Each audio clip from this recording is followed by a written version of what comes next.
مشاهدينا الكرام، نحن على أعتاب انطلاق أمسية فنية يمتزج بها النثر اللبناني مع الموسيقى العراقية تقام في مدينة سيدني الأسترالية. رافقونا بهذه التغطية. غدا غدا غدا غدا غدا غدا غدا غدا ستهب الرياح الهوج في بيتي وتهدم الأثقال من فوق كتفي. مرحبا استاذ جهاد ديب، اليوم انت متواجد بهذه الحفله، يوم يمتزج الشعر والنثر والموسيقى بهذه الامسيه، كيف تصف لنا هذه الامسيه وما هو دوركم اللبنانيين؟ او هلا هيدي تمثيل مثل هيدي بتكون شغله كثير مهمه، كيف؟ لان بتلاقي انه كمان بتطلع التاريخ تاع العربي، السيلبريشن تاع الكونش تاعنا، وكيف يعني عم نصير عم نشوف مثلا انه كيف بيعملوا الحكي مع الاغنيه. انا بضل بحكي فيها الهيرتج تاعنا تاع العربي كثير قوي الهيرتج تاعنا، وانا حابب كمان اشوف انه الاولاد تاعنا يشوفوا الهيرتج مشان يشوفوا كمان التاريخ والآرت اللي نحن بالعربي تاعنا. سو كثير مبسوط، واليوم عم بشوف كل العالم اللي هون وكل الكبار بالجمعيات وهيك هون والجاليه، بس اكثر شيء الواحد بنبسط لما بده يسمع هيدي العربيه الاصليه، هيدي الآرت. طبعا من بين الحاضرين الاستاذ شوكت المسلماني، السلام عليكم. وعليكم السلام. كيف تصف لنا هذه الامسيه واليوم التراث اللبناني يحيى في سيدني في استراليا، كيف كان انطباعك لهذه الجلسه والامسيه؟ هيدا انت فاجأتني هلا بالسؤال، بس حقيقه هذا انجاز، هذا عمل جيد جدا، انه حقيقه مش بس عمل يعني فن لبناني، بس فن عربي، انه مثل ما شرح الاستاذ غسان علم الدين، هيدا شيء جديد، شيء جميل، وحقيقه هذا اللي شفناه من بدايه الاحتفال بهذا المهرجان جميل جدا. ونحن بتعرف الجاليه العربيه باستراليا جاليه ضخمه كبرت، بحاجه مش بس للاجتماعات، بس بحاجه للموسيقى، بس بحاجه للتراث العربي، وهيدا اللي بيحيي التراث العربي خلال الموسيقى.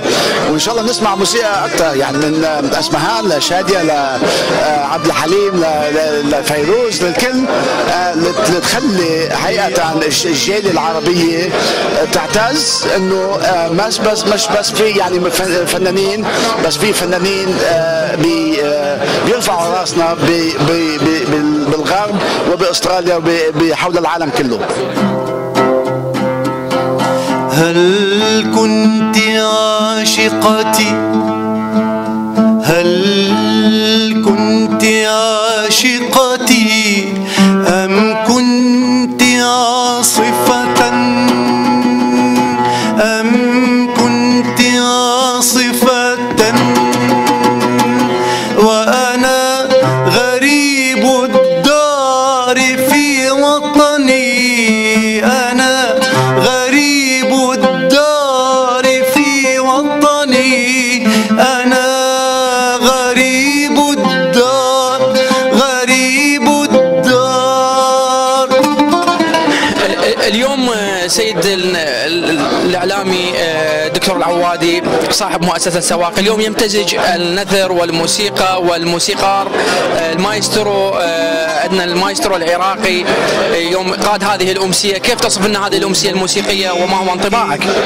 حقيقة يعني ابتداء شكرا أخ حسين، ومناسبة جميلة طبعا احنا تواقين أن نشارك وندعم كل هالنشاطات اللي تكون، وخاصة لما تكون ضمن الجالية العربية. مناسبة جميلة ونتمنى لها كل توفيق، وإن شاء الله سواقي دائما سباقة بتغطية هالمناسبات قبل غيرها. شكرا جزيلا. مشاهدينا طبعا الشاعر والإعلامي شربل البعيني، طبعا احنا سعيدين نلتقي بك اليوم، مزج بين الموسيقى والنثر، انت كإعلامي وكشاعر كيف تصف لنا هذه التجربة؟ هل لامست مشاعركم؟ تتمنى تعاد اليوم من بيروت الثقافة، تحيا الثقافة العربية في سيدني، كيف تصف لنا هذه الخطوة؟ انا بقول لك الموسيقى بتتماشى مع كل شيء، النثر، الشعر، الموزون او غير الموزون، لما بتفوت الموسيقى بتفوت الفرحة. مثل ما شفت غنى اغنية نثرية كانت كتير حلوة، وصحيح غنوا الشوقة كمان اغنية من الاندلس وكذا تراثنا، بس كمان كانت حلوة. حلو، يعني الموسيقى بتجمع كل شيء وبتفرحنا، ونحن فرحانين كثير بهالامسيه، ونامل انه يكون في امسيات مماثله. طبعا مشاهدينا الكرام، الاعلام كان له دور وحاضر معنا الاستاذ الاعلامي صالح السقاف. مرحبا بك استاذ صالح. يا هلا بك. اليوم انت متواجد بهذه الامسيه، كيف كان انطباعك عن هذه الامسيه اليوم؟ واليوم التراث العربي يحيا في استراليا القاره البعيده عن اليوم، استمتعت بهذه الامسيه؟ الموسيقى العربية ليست بالجديدة على الجالية العربية هنا، العديد من الفرق الموسيقية تقدم نشاطاتها، لكن ما يميز هذه الأمسية الليلة أنه يغني الشاعر والكاتب والصحفي والإعلامي غسان علم الدين، يغني النثر بطريقة جديدة جدا، وأيضا وجود الفنانة غادة ظاهر علماوي اللي قدمت بعض الموشحات الأندلسية. هذا يعد كنز ثمين بالنسبة للجالية العربية هنا للحفاظ على تراثنا والموروث الثقافي العربي على مدى القرون.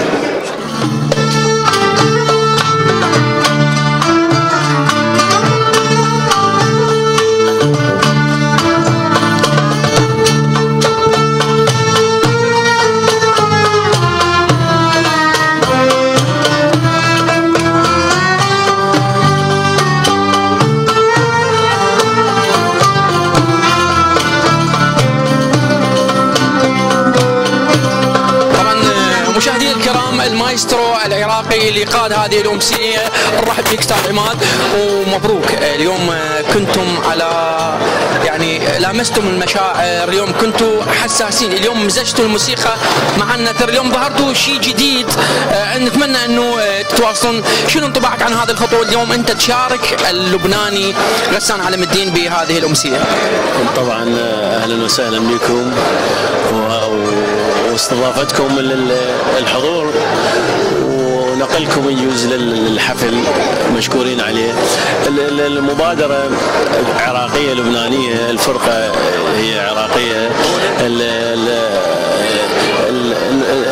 شغلة جديدة انه بالموسيقى انه النثر يغنى. الصعوبة اللي واجهتوها، هل انه هذه راح تكون الصعوبة انه هذا يكون ختام للعمل ام راح تستمرون، راح يولد عمل جديد، وانه رغم هذه الصعوبة انه راح تصرون وتنفذون اعمال جديدة؟ اكيد اكو اعمال جديدة وراح تكون يعني الوقت عندنا اكثر. هسه الوقت كلش قصير لانه مطربنا جاي من لبنان وماكو بروفات، عندنا قليلة جدا يعني، ف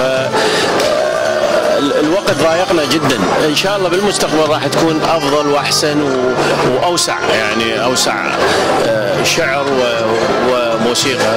مايسترو عماد، يعني انت هسه من هالحاله انه تبلغنا انه ان شاء الله هذه الخطوه راح بعدها خطوات اخرى ان شاء الله، انه انفتح الباب على انه يكون هنالك دائما نثر مغنى، شغل جديد، شغل حضاري، ثقافه جديده تمتزج بالقاره الاستراليه، تكونون انتم من اسستوا لها. ان شاء الله احنا يعني راح نبذل كل جهودنا في سبيل ان نسمع الجمهور هذا النوع الجديد من الغناء العربي اللي هو غناء قديم، بس ما مغنات قليل يعني. كل يستذوقه انه طبعا اكيد الشريحه المثقفه، الشريحه اللي تفهم الموسيقى والشعر وهذا الميكس اللي سوى لازم يفهمه انه يكون انسان مثقف، وهاي نقطه الصعوبه اللي تواجهها بالضبط. يعني يكون عن مستمعين بطراز خاص، مستمعين متذوقين. وانت شفت الجمهور اليوم اللي حاضر كله شريحه مثقفه، شريحه يعني ليس من سماع الاغاني المرابطه والاغاني الموسيقى اللحن السريع. بالضبط يعني الموسيقى كفن وليس كايقاع مال. استاذ عماد، اليوم من حضر جاء ليتذوق، وانا من ضمن الحاضرين جئت لاتذوق وانقل من خلال قناه سواقي هذه الامسيه، وان شاء الله تروق للمشاهدين. طبعا فنانتنا العراقيه اليوم متواجده بهذا الحفل، اليوم انت متواجده لان المايسترو عماد رحيم ام جئتي كي تتذوقين اليوم الفن، اليوم فن غريب، النثر يغنى. النثر يغنى فشي جديد، وطبعا احنا فرحانين جدا لحضورنا هالحفل البسيط المتواضع يعني، واللي يعرض الشعر مغنى. وبأصوات ويرجعنا للماضي أيضا، لأنه أكو الكورال يغني الأغاني التراديشنال اللي هي الفلكلورية القديمة. شيء لطيف وجميل، وأيضا أنه العملية مو سهلة أنك تغني النثر، شيء صعب لكنه شيء لطيف جدا أنك تستمع وتتمتع بالمعاني والكلمات اللطيفة. على جسد الملهوف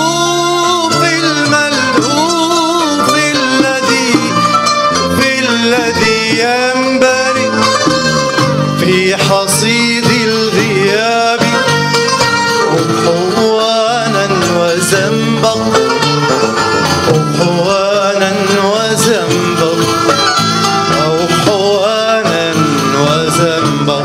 فناننا الغالي اليوم اسعدتنا بهذه الامسيه الطربيه. اليوم انت مزجت بين النثر والموسيقى، اليوم مديت جسور تواصل بين لبنان واستراليا، ماذا تقول لجمهورك؟ واليوم هذه التجربه ان شاء الله راح يكون لك ناس يقلدك في هذا الموضوع. الله يخليك، شكرا جزيلا. انا بشكركم على حضوركم وبشكر الجاليه العربيه اللي حضرت وشاركت بهذا العمل نجاحه.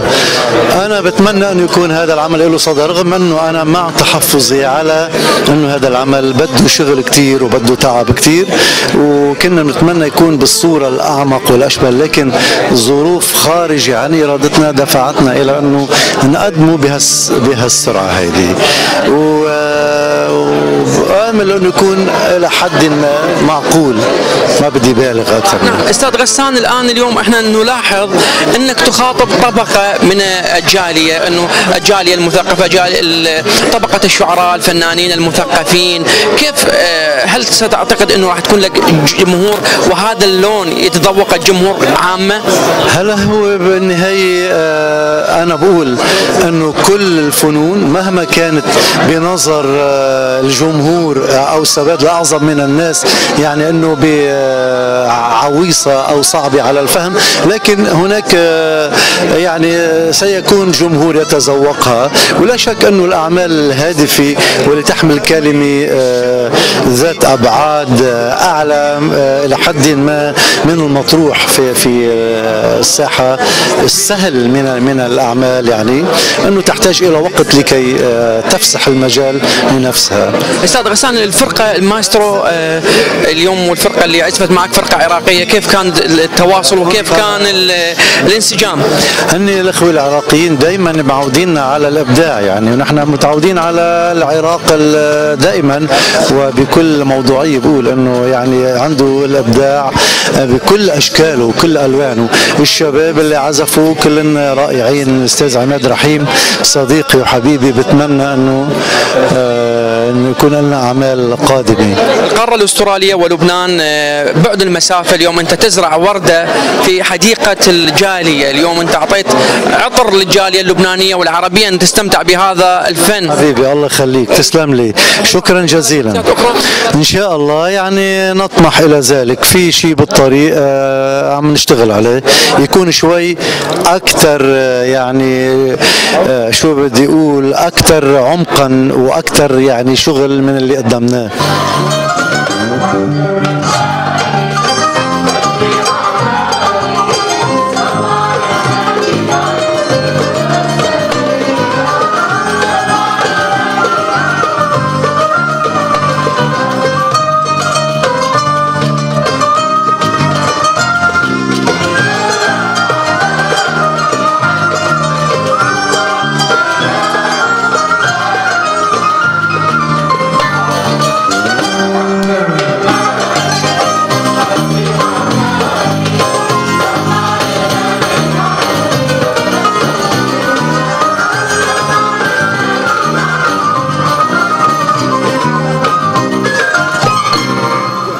مشاهدينا الكرام، ايضا من رافقت الفنان اللبناني غسان علم الدين المطربه المبدعه، راح تحدث لنا عن اليوم المشاركه ست، وكيف كان اليوم الثنائي، وهل قدمتي شيء؟ طبعا الجمهور واحنا تذوقنا بالشيء اللي قدمتي، عندك شيء جديد راح تقدمينه؟ تسلم لمقدمتك، وانا بفتخر باستاذ غسان علم الدين بسؤاله لإلي اني شاركه بهالعمل المبدع يلي عمله. اكيد نحن بنشجع كل شيء ذو فن راقي مثل يلي عمله هالعمل الاستاذ غسان، وبدورنا نحن يعني كدايركتور لفرقه الاندلس العربيه كمان نحن من رواد الفن العربي والاندلسي عم نجرب قد ما فينا انه نخلي هالتراث وهالفن الراقي يضلوا عايش باستراليا، لانه ما في كتير. ف نشكر الله يعني بكل صدق انه في ناس بعدهم بيحبوا هالنوع من الفن وهالنوع من الموسيقى، وعم نجرب نحييها قد ما فينا باعمال ثقافيه يلي عم نحييها من خلال مشاركتنا بمالتي كالتشرال داي يلي بينظموا عده بلديات بسيدني. نحن عملنا مالتي كالتشرال داي بالايلاوارا فيستيفال هالسنه، وبالجريك فيستيفال كان لنا مشاركه، رح يكون لنا مشاركه بالماريكفيل فيستيفال وباللبنيز كارنفال وغيرهم وغيراتهم من الاشياء الاعمال يلي بتطرق. ولكن اهم عمل لنا كفرقه الاندلس العربيه هو عملنا عندنا انيوال كونسرت لنا خاص فينا مره واحده بالسنه، بنصب في كل جهودنا وكل اهتمامنا وكل طاقاتنا كل ما انتجتوه خلال هذه السنه تقدمونه بنقدمه، واذا الله راد رح بنقدمه باخر هالسنه ب 4 ديسمبر شهر 12 بمسرح الاوتشن روم بالاوبرا هاوس. بنتامل انه كل الجاليه اكيد تجي تحضرنا. ففيما العالم يكاد يغرق في الدم يبني الفنانون مراكب للحياة، وفيما العالم يمضي عائدا نحو غريزة الغاب يحاول الفنانون والشعراء جلبه إلى بستان الإنسانية. مشاهدينا الكرام، معنا علم من أعلام الثقافة والشعر والإعلام في القارة الأسترالية اللبناني الأستاذ وديع سعادة. مرحبا بك أستاذ. أهلا حبيبنا. أستاذ، اليوم احنا في أمسية جمعت لم شمل الفرقة عراقية ومطرب لبناني، ولكن الطريقة للغناء وطريقة لطرح الفن هي مختلفة. اليوم نلاحظ غناء النثر. هل كناقد وكإعلامي وكشاعر كيف تنظر لهذه التجربة الجديدة في القارة الأسترالية؟ في البلدان العربية أكو هنالك، لكن ليس لها رواد هذه الفكرة الفنية. نعم. كيف تنظر؟ الأذن العربية معتادة على الذاكرة، على ما سمعته مرارا ومرارا من الأغاني التي كلها تعتمد الشعر التقليدي الموزون والمقفى. هذه التجربة فعلا هي تجربة جديدة ورائدة وصعبة جدا، صعب تلحينها، ولكن أعتقد أن الفن يجب أن يجدد نفسه، الغناء يجب أن يجدد نفسه، وهذا نوع من التجديد، ولكن يتطلب وقتا لكي تعتاد عليه الأذن العربية. نعم. إذا تجربة تشيد بها. نعم. هذه التجربة تشيد بها وتدعمها. نعم بالطبع. نعم بالطبع. وأحب أن أضيف بأن الموسيقى والغناء يكسبان الشعر بعدا آخر. أعطي مثلا قصائد محمود درويش التي غناها مرسال خليفي، لا شك أن مارسيل خليفي حين نسمع مارسيل خليفي يغني محمود درويش فإن شعر محمود درويش يكتسب بعدا آخر، هذا البعد الموسيقي. هل كنت في حطين رمزا لموت الشرق، كل الخناجر فيك فارتفعي يا خضرة الليمون، وتوهجي في الليل واتسعي لبكاء من يأتون. دكتور، كيف تنظرون لهذه الأمسية، وهل ستكون حافز لكم لتقدمون فنا عربيا في استراليا؟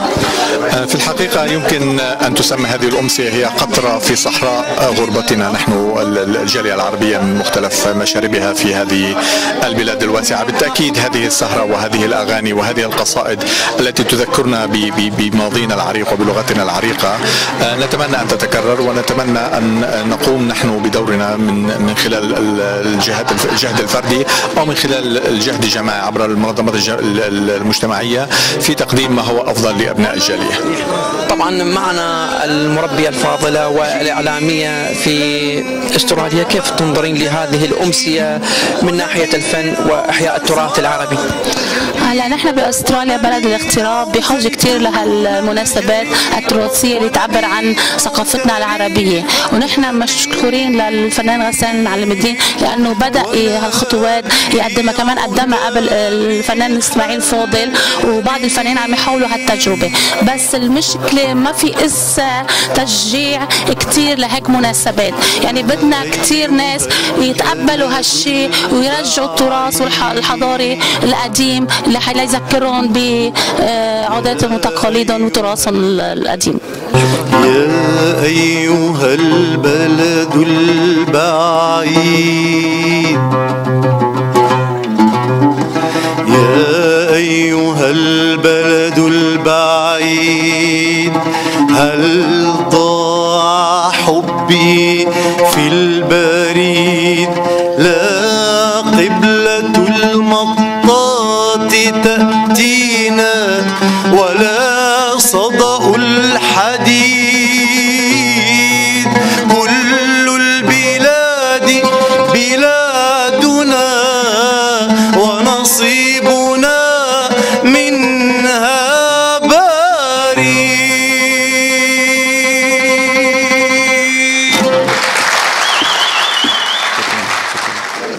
عندما يعانق كلام النثر الألحان ويظهر بهذه الصورة التي تسر الحاضرين، نستنتج أن من صنعه أما ساحر أو مبدع.